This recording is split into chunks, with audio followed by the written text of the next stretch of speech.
फिरौन जो हजारों साल तक पूरे इजिप्ट पर राज करते रहे, लेकिन अब फाइनली मुसलमान उमर बिन खत्ताब की खिलाफत में फिरौनों के इसी इजिप्ट को हमेशा के लिए उनसे छीनने वाले थे। ये स्टोरी इजिप्ट की फतह की स्टोरी बहुत ही इंटरेस्टिंग होने वाली है, क्योंकि आज तक इसे किसी ने एक्सप्लेन नहीं किया। पर वेट, यहाँ पर एक बहुत बड़ा मसला था। खलीफा उमर ये चाहते ही नहीं थे कि मुसलमान इजिप्ट पर हमला करें, क्योंकि इजिप्ट पर हमले से कुछ ही अरसा पहले मुसलमानों की खिलाफत पर एक बहुत बड़ी मुसीबत आई थी, ताऊन।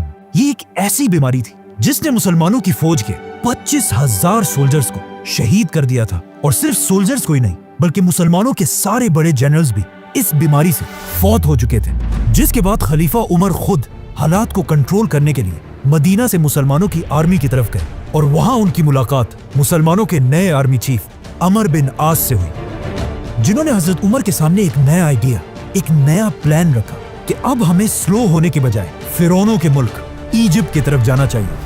लेकिन हजरत उमर इस बारे में थोड़ा कंफ्यूज थे कि अभी अभी हमारी इतनी बड़ी फौज इस बीमारी से शहीद हो चुकी है, और बिल्कुल एक छोटी सी फौज के साथ इजिप्ट को फतह करना बहुत ही मुश्किल होगा। और हजरत उमर को इस बात का भी खतरा था कि ऐसा ना हो कि मुसलमानों की फौज इजिप्ट की तरफ चली जाए और पीछे से उन पर पर्शियन एम्पायर हमला कर दे। लेकिन आर्मी चीफ अमर बिन आस इस सब के बाद भी हजरत उमर के सामने अपने प्लान पर मजबूती से खड़े रहे कि नहीं, हमें इजिप्ट की तरफ हर हाल में जाना चाहिए। क्योंकि अमर बिन आस इस्लाम लाने से पहले मक्का के एक बहुत रिच बिजनेसमैन थे, और अपने बिजनेस की वजह से उनका बार बार इजिप्ट की तरफ आना जाना होता रहता था। तो अब उन्हें इस बात का बहुत अच्छी तरह पता था कि इजिप्ट के लोग मुसलमानों के सामने कभी खड़े नहीं हो सकते। आखिर उनके बार बार कहने पर हजरत उमर ने उनकी बात मान ली और उन्हें इजिप्ट पर हमले की इजाजत दे दी, लेकिन एक शर्त पर कि चलो तुम इजिप्ट की तरफ रवाना तो हो जाओ, लेकिन अगर मेरा इरादा बदल गया तो तुम्हें अपनी पूरी फौज के साथ वापस आना होगा। ये सुनकर अमर बिन आस ने अपनी फौज को रेडी होने का हुक्म दिया और सिर्फ 4,000 की फौज के साथ इजिप्ट के कैपिटल की तरफ रवाना हुए। Now, at the same time, Amr bin Aas Egypt और हजरत उमर मदीना की तरफ बढ़ रहे थे, और इस पूरे रास्ते में हजरत उमर सिर्फ इजिप्ट के बारे में ही सोचते रहे। और जैसे ही हजरत उमर मदीना पहुंचे, उन्होंने सारे बड़े सहाबा की एक मीटिंग बुलाई और उनसे इजिप्ट के बारे में पूछा कि मुझे बताओ कि हमें क्या करना चाहिए। जिस पर हजरत उस्मान और बाकी सहाबा ने क्लियरली कहा कि हमें इजिप्ट की तरफ जाने वाली फौज को रोक देना चाहिए।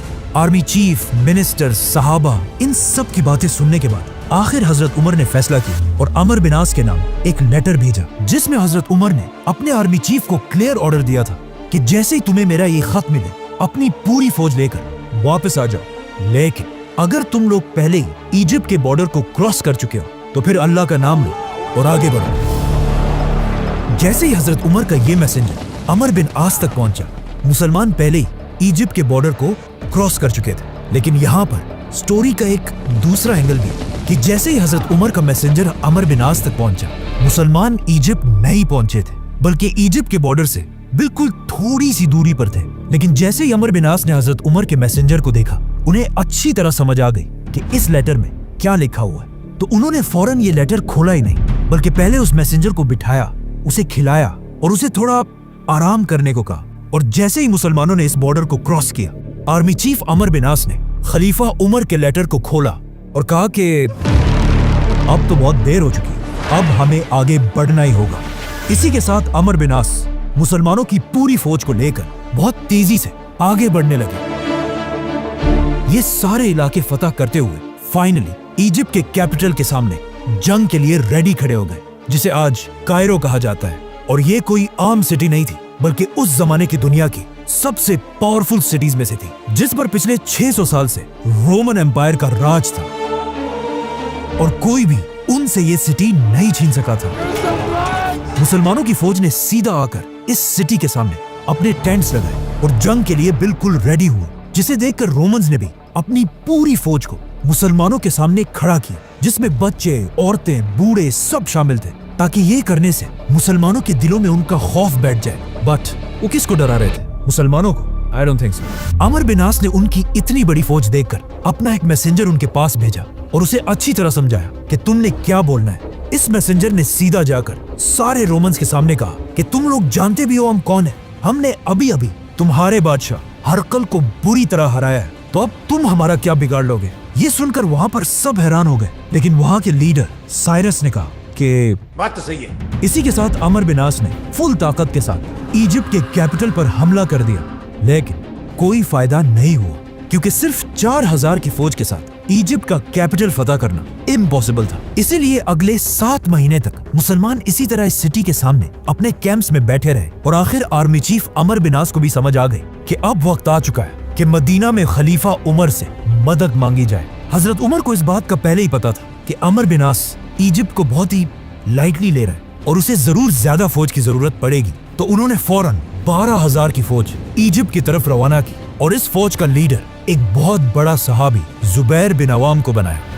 हजरत उमर जुबैर रज़ियल्लाहु अन्हु की इतनी इज्जत किया करते थे कि उन्होंने अपनी वफात के बाद खलीफा बनने वाले 6 लोगों में से एक जुबैर बिन अवाम को भी नॉमिनेट किया था, जिसे फिर हम बाद में एक्सप्लेन करेंगे, तो सब्सक्राइब। तो अब ये नई फौज भी आकर अमर बिन आस के साथ इजिप्ट में मिल गई और इन दोनों फौजों ने मिलकर बिल्कुल खालिद बिन वलीद के स्टाइल पर हमले का एक नया प्लान बनाया। अगले दिन रोमन फौज अपने किले से बाहर निकली और दोनों फौजें एक दूसरे के आमने सामने हुई और जंग शुरू हुई। कुछ ही देर के जंग के बाद अचानक मुसलमान जंग से पीछे हटने लगे और आहिस्ता आहिस्ता जंग के मैदान से इतना पीछे आ गए कि ऐसे लगने लगा कि अब फाइनली मुसलमान ये जंग हार जाएंगे। लेकिन एग्जैक्ट इसी टाइम मुसलमानों की एक दूसरी फौज आकर रोमन्स के फौज के पीछे खड़ी हो गई। ये देखकर अमर बिन आस ने दोबारा हमले का हुक्म दिया। इस तरह मुसलमानों ने रोमन्स की फौज को हर तरफ से घेर लिया और फिर इन्हें क्रश कर दिया। लेकिन इस सब के बाद भी मुसलमान इस सिटी में दाखिल ना हो सके। आखिर एक दिन जुबैर बिन अवाम रज़ियल्लाहु अन्हु ने तंग आकर एक बहुत ही बोल्ड डिसीजन लिया और अपने कुछ ही साथियों के साथ रात के अंधेरे में इस सिटी के अंदर दाखिल हुए और सीधा जाकर मुसलमानों के लिए गेट खोल दी। ये देखकर मुसलमानों की पूरी फौज इजिप्ट के कैपिटल में एंटर हुई और इस सिटी को फतह करके यहाँ के गवर्नर को ढूंढने लगी। But it was too late. Governor पहले ही इस सिटी को छोड़कर इजिप्ट की सबसे पावरफुल सिटी अलेक्जेंड्रिया की तरफ भाग चुका था। नाउ गवर्नर भाग तो गया था, लेकिन उसके दिल में मुसलमानों का इतना खौफ बैठ चुका था कि उसने यहाँ से भागते ही मुसलमानों की तरफ एक लेटर भेजा कि अब और बस है, मैं पूरे इजिप्ट को हजरत उमर के सामने सरेंडर करने के लिए तैयार हूँ। अमर बिन आस ने गवर्नर की इस रिक्वेस्ट को बिल्कुल रिजेक्ट कर दिया क्योंकि उन्हें पता था कि मुसलमानों की जंग इस गवर्नर से नहीं बल्कि रोमन एम्पायर के बादशाह से। आर्मी चीफ अमर बिन आस ने इजिप्ट के सरेंडर की ये ऑफर एक्सेप्ट तो कर ली, लेकिन जब रोमन एम्पायर के बादशाह हेराक्लियस को अपने गवर्नर के इस सरेंडर का पता चला तो उसे गवर्नर की इस बुज़दिली पर बहुत गुस्सा आया कि इसकी औकात क्या है, इसने मुझसे पूछे बगैर पूरे इजिप्ट को सरेंडर कर दिया। जिसके बाद उसने सारे रोमन फौज को मैसेज भेजा कि गवर्नर की बातों को छोड़ो और मुसलमानों के साथ आखिरी जंग के लिए तैयार हो जाओ। मुसलमानों के आर्मी चीफ अमर बिन आस को भी समझ आ गई कि अब रोमन एम्पायर का बादशाह आखिरी दम तक लड़ने के लिए तैयार है, तो उन्होंने भी अपनी आर्मी को अलेक्जेंड्रिया की तरफ जाने का हुक्म दिया। अब यहाँ पर एक बहुत ही इंटरेस्टिंग स्टोरी है कि जब मुसलमान अपना सामान पैक कर रहे थे और अपने टेंट्स को बांध रहे थे तो अमर बिन आस रज़ियल्लाहु अन्हु भी अपना टेंट बांधने के लिए गए। तो वहां उन्होंने देखा कि उनके टेंट के अंदर ही एक कबूतर ने अपना घोंसला बनाया हुआ है और साथ उस कबूतर के बच्चे भी थे। तो अब अमर बिन आस ने इस कबूतर के घर को बचाने के लिए इस टेंट को यहीं पर रहने दिया। ये टेंट बहुत ही इंपॉर्टेंट है क्योंकि आने वाले वक्तों में हर मुसलमान ने इस टेंट को एक निशानी के लिए यहीं पर रहने दिया और इसी टेंट के आसपास आबाद होने लगे। नाउ अरबी में टेंट को फुस्तात कहा जाता है और आगे जाकर इसी कबूतर के टेंट की वजह से इजिप्ट के कैपिटल का नाम ही फुस्तात पड़ा, जो आज तक इजिप्ट का कैपिटल है और उसे कायरो कहा जाता है। Let's come back to the story. Romans की कुछ ही अरसे बाद मुसलमान भी इस सिटी के पास पहुंच गए और इस सिटी को देखकर बिल्कुल हैरान रह गए क्योंकि अलेक्जेंड्रिया अलेक्जेंडर द ग्रेट के नाम पर बनी एक बहुत बड़ी सिटी थी और हजरत उमर ने अपनी पूरी खिलाफत में इससे बड़ी सिटी पर कभी हमला नहीं किया था, जो दमास्कस और मदईन जैसी सिटी से भी बहुत बड़ी थी। मुसलमानों ने यहाँ पहुंचकर इस सिटी को फतह करने की बहुत कोशिश की, लेकिन मुसलमानों की सारी कोशिशें बिल्कुल फेल होती रही और अगले 6 महीने तक मुसलमान इस सिटी के दरवाजों के सामने बिल्कुल बेबस बैठे रहे और मुसलमानों के मोराल को और तोड़ने के लिए रोमन बादशाह ने एक बहुत बड़ी फौज मुसलमानों के साथ जंग के लिए तैयार की। अब फाइनली ये लग रहा था कि खलीफा उमर कभी भी इजिप्ट को फतह नहीं कर पाएंगे और मुसलमानों की फौज यहाँ से मायूस होकर वापस चली जाएगी। लेकिन अचानक यहाँ पर एक बहुत बड़ा ट्विस्ट आया और सारी सिचुएशन बिल्कुल बदल गई। अचानक रोमन एम्पायर के कैपिटल इस्तांबुल में द ग्रेट रोमन एम्पायर का आखिरी पावरफुल बादशाह हेराक्लियस 30 साल की हुकूमत के बाद मर गया जिस के बाद उसके जवान बेटे ने आकर अपने बाप का तख्त संभाला। इस यंग बादशाह से रोमन एम्पायर की बहुत उम्मीदें थी कि ये जरूर मुसलमानों से हमारी खोई हुई ताकत को छीनेगा, लेकिन सिर्फ कुछ ही दिन तख्त पर रहने के बाद इस बादशाह की सुतेली मां ने इसे मार दिया और अपने बेटे को रोमन एम्पायर की तख्त पर बिठाया। लेकिन ये देखकर रोमन एम्पायर के जनरल्स और अवाम को बहुत सख्त गुस्सा आया, जिसके बाद यहाँ पर रोमन एम्पायर में एक बहुत बड़ी सिविल वॉर स्टार्ट हुई, जिसके बाद वो फौज जिसे हेराक्लियस ने मुसलमानों से लड़ने के लिए भेजा था उसे मजबूरन वापस जाना पड़ा। ये सिविल वॉर इतनी बड़ी कि बस सभी एक दूसरे को मारने लगे। लेकिन जब हालात थोड़े कंट्रोल हुए तो रोमन एम्पायर के तख्त पर एक नया बादशाह बैठा हुआ था। लेकिन मसला ये था कि इस नए बादशाह की एज सिर्फ और सिर्फ 11 साल थी। अब आप मुझे बताएं, जब एक 11 साल का लड़का खलीफा उमर के सामने खड़ा होगा तो उसके साथ क्या होगा? खलीफा उमर रज़ियल्लाहु अन्हु मदीना से रोमन एम्पायर की इस सिविल वॉर को बहुत गौर से देख रहे थे और उन्हें समझ आ चुकी थी कि इजिप्ट फतह करने का यही बेस्ट टाइम है। तो उन्होंने फौरन मदीना में एक लेटर लिखा और अपने मैसेंजर को ऑर्डर दिया कि फुल स्पीड ये लेटर इजिप्ट में आर्मी चीफ अमर बिन आस तक पहुंचाओ। ये मैसेंजर दिन रात एक करके बहुत तेजी से इजिप्ट पहुंचा। जैसे ही अमर बिन आस ने ये लेटर खोला, इसमें हजरत उमर ने क्लियर ऑर्डर दिया था कि अम्र फौरन मुसलमानों की पूरी फौज को एक जगह जमा करके मेरा ये लेटर उन सब के सामने पढ़कर सुनाओ। आर्मी चीफ अमर बिन आस ने बिल्कुल ऐसा ही किया और मुसलमानों की पूरी फौज को जमा करके उनके सामने हजरत उमर का लेटर खोला और कहा, है मुसलमानों, तुम्हें क्या हो गया है? तुम पिछले 2 साल से लड़ रहे हो और अब तक इजिप्ट फतह नहीं कर सके। मुझे इस बात का खतरा है कि तुम रसूल अल्लाह और कुरान के बताए हुए तरीकों को भूल चुके हो और बिल्कुल हमारे दुश्मनों की तरह दुनिया की मोहब्बत में खो चुके हो। याद रखना, अल्लाह ऐसी कौम की मदद कभी भी नहीं करता। तो अब मैं तुम्हारे दिलों को मजबूत करने के लिए तुम्हारी तरफ एक नई फौज भेज रहा हूं। तो अब अपनी इन पुरानी हरकतों से बाज आओ और उठो, अपने घोड़ों को ठीक करो, अपनी तलवारें निकाल लो और रोमन से एक आखिरी जंग लड़ने के लिए तैयार हो जाओ, ताकि मुसलमान इजिप्ट को हमेशा हमेशा के लिए इस्लाम के कंट्रोल में ला सके। हजरत उमर के इस लेटर को पढ़ने के बाद मुसलमानों की फौज का जज्बा इतना बढ़ा कि उन्होंने अपनी तलवारें उठाई और अलेक्जेंड्रिया की सिटी पर ऐसा हमला किया कि रोमन्स इस हमले के सामने बिल्कुल बेबस हो गए और अपनी दीवारों, गेट्स, टावर्स को छोड़कर हर तरफ भागने लगे और मुसलमान फाइनली इस सिटी में दाखिल हुए। यहाँ के गवर्नर साइरस ने जब ये सब अपनी आंखों से देखा तो उसे समझ आ गई कि एक 11 साल का बच्चा खलीफा उमर का मुकाबला कभी भी नहीं कर सकता, तो अब और लड़ने का कोई फायदा नहीं है। इसी के साथ उसने अपना कलम उठाया और पूरे इजिप्ट को हजरत उमर की खिलाफत के सामने सरेंडर कर दिया और इस तरह इजिप्ट, फिरौनों का मुल्क, मुसलमानों के कंट्रोल में आया। अमर बिन आस ने इजिप्ट फतह करने के बाद सबसे पहले एक मैसेंजर जल्दी हजरत उमर की तरफ रवाना किया ताकि वो उन्हें इजिप्ट की फतह की खबर दे सके।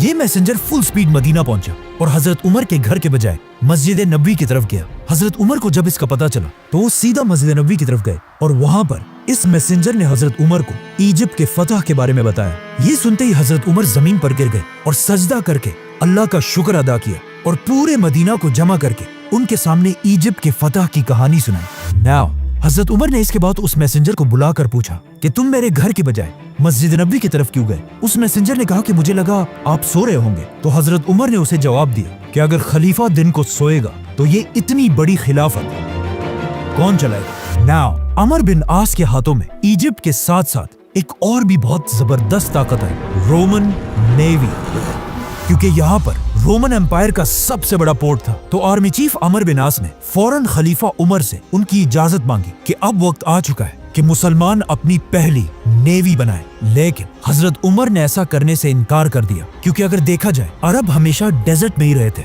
और उन्हें समंदरों और कश्तियों का कोई एक्सपीरियंस नहीं था और इनके मुकाबले में रोमन्स इस सब के चैंपियंस थे। तो हजरत उमर को पता था कि हो सकता है समंदरों में हम रोमन्स का मुकाबला ना कर पाए और हमारी सारी फौज डूब जाए। तो अमर बिन आस नेवी का आइडिया छोड़कर अफ्रीका की तरफ बढ़े और बहुत तेजी से लीबिया, ट्यूनीसिया, बल्कि अल्जीरिया तक पहुंचे। आखिर हजरत उमर ने लेटर भेजा कि अब और बस करो, हमारी खिलाफत बहुत ज्यादा फैल चुकी है, तो इससे ज्यादा आगे जाने की इजाजत नहीं है। जिसके बाद अमर बिन आस मुसलमानों की पूरी फौज लेकर वापस इजिप्ट में अपने नए कैपिटल फुस्तात की तरफ आए और वहाँ उनकी मुलाकात कुछ बहुत ही अजीब लोगों से हुई, जिन्होंने उन्हें बताया कि ज्यादा खुश होने से पहले ये बात अच्छी तरह जान ले कि हर साल दरियाए नील का पानी बिल्कुल सूख जाता है और उसे दोबारा बहाने का रास्ता सिर्फ हमें पता है। हर साल जब भी इस दरिया का पानी सूखता है, हम इस दरिया में एक जवान कंवारी लड़की को फेंक देते हैं और इस लड़की की कुर्बानी के बाद ही दरिया का पानी दोबारा बहने लगता है। तो तुम मुसलमानों को भी ऐसा ही करना होगा। मुसलमान ये सुनकर हैरान रह गए कि ये क्या पागल लोग हैं, लेकिन कुछ अरसे बाद एग्जैक्टली ऐसा ही हुआ और दरियाए नील का पानी ऑलमोस्ट सूख गया, जिससे मुसलमान थोड़ा घबराने लगे कि ये तो वाकई दरिया बिल्कुल सूख रहा है। और आखिर दरिया का पानी इतना कम हुआ कि कुछ लोग ये तक सोचने लगे कि क्या हमें भी इस दरिया के पानी को बहाने के लिए ऐसी कुर्बानी देनी चाहिए। ये सब देखकर आखिर अमर बिन आस ने हजरत उमर की तरफ लेटर भेजा कि अब आप ही फैसला करें हमें क्या करना चाहिए। हजरत उमर ने ये लेटर पढ़ते ही कहा कि ये क्या है, हम तो इस दुनिया में आए इसलिए हैं कि दुनिया के इन पुराने सारे रिवाजों को तोड़ दे। तो फौरन हजरत उमर ने एक चिट्ठी भेजी और कहा कि इस चिट्ठी को दरियाए नील में डाला जाए, जिसमें लिखा था, ऐ नील के पानी, अगर तू आज तक हजारों साल से अपनी मर्जी से बहता है तो रुक जा, हमें तेरी कोई जरूरत नहीं। लेकिन अगर तू अल्लाह की मर्जी से बहता है तो हम उसी अल्लाह से दुआ करते हैं कि वो तेरा पानी दोबारा जारी कर दे। जिसके कुछ ही अरसे बाद दरियाए नील का पानी पहले से भी ज्यादा बहने लगा। इस तरह हजरत उमर सिर्फ एक बादशाह नहीं बल्कि पूरी दुनिया के सामने एक नया निजाम रख रहे थे। और उनके दौर में इंसाफ का एक ऐसा निजाम था कि एक दिन आर्मी चीफ अमर बिन आस के बेटे ने इजिप्ट फतह होने के बाद एक आम इजिप्शियन को एक छोटी सी बात पर डंडों से मारा और ये दिखाने की कोशिश की कि अब हम तुम्हारे बादशाह हैं और तुम हमारे गुलाम। ये इजिप्शियन उसे वहाँ तो कुछ नहीं कह सका, लेकिन उसने हमेशा से हजरत उमर के इंसाफ के बारे में बहुत सुना था। तो वो सीधा इजिप्ट से मदीना की तरफ गया और जाकर हजरत उमर के सामने अपने ऊपर हुए जुल्म की शिकायत की। ये सुनकर हजरत उमर को बहुत दुख हुआ और उन्होंने उस इजिप्शियन को कहा कि तुम यही बैठो और फौरन एक लेटर गवर्नर अमर बिन आस की तरफ भेजा और उसे हुक्म दिया कि अपने बेटे मोहम्मद बिन अमर को लेकर मदीना की तरफ आओ। जैसे ये दोनों बाप और बेटा मदीना पहुंचे तो उन्होंने देखा कि हजरत उमर के साथ सब बैठे हुए और साथ ही वो इजिप्शियन भी। खलीफा उमर ने उन सब के सामने उस इजिप्शियन को अपना डंडा दिया और कहा कि आर्मी चीफ अमर बिन आस के बेटे को बिल्कुल उसी तरह मारो। बेटे को मारने के बाद अब खलीफा उमर ने उस इजिप्शियन से कहा कि ये डंडा लेकर इसके बाप अमर बिन आस के सर पर भी मारो, क्योंकि इसी बाप के पोस्ट की वजह से इसके बेटे ने तुम्हें मारा था। उस इजिप्शियन ने अमर बिन आस को तो नहीं मारा, लेकिन हजरत उमर ने अमर से कहा कि तुम कब से लोगों को गुलाम बनाने लगे जब उनकी माओ ने उन्हें आजाद पैदा किया है। इसी जबरदस्त जस्टिस की वजह से अब हजरत उमर दुनिया के सबसे ताकतवर लीडर बन चुके थे। लेकिन इजिप्ट फतह करने के फौरन बाद पर्शियन एम्पायर का बादशाह एक बड़ी फौज जमा करके मुसलमानों से बदला लेने के लिए बिल्कुल रेडी था। सब्सक्राइब।